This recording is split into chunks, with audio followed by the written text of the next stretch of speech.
তুমি যদি দেবাদিদেব মহাদেবের ভক্ত হও না, একটা কথা খুব মন দিয়ে জেনে রাখো, মানুষ ভাঙে কোন জিনিসটা বলো তো?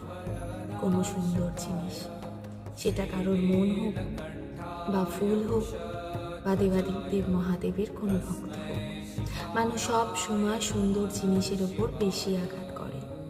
আর আঘাত পাওয়া বস্তুগুলো কোথায় যায়? বাবার কাছে। সেটা ফুল হোক, কোনো ভাঙা জিনিস হোক বা দেবাদিদেব মহাদেবের ভক্ত হোক, বাবা সবাইকে স্বীকার করে।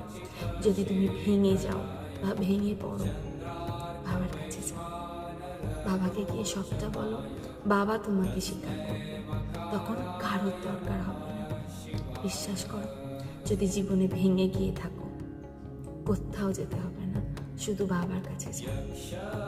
বিশ্বাস করো, বাবা যে তোমাকে ভালোবাসবে না, কেউ তোমাকে অতটা ভালোবাসা আজ পর্যন্ত দেয়নি।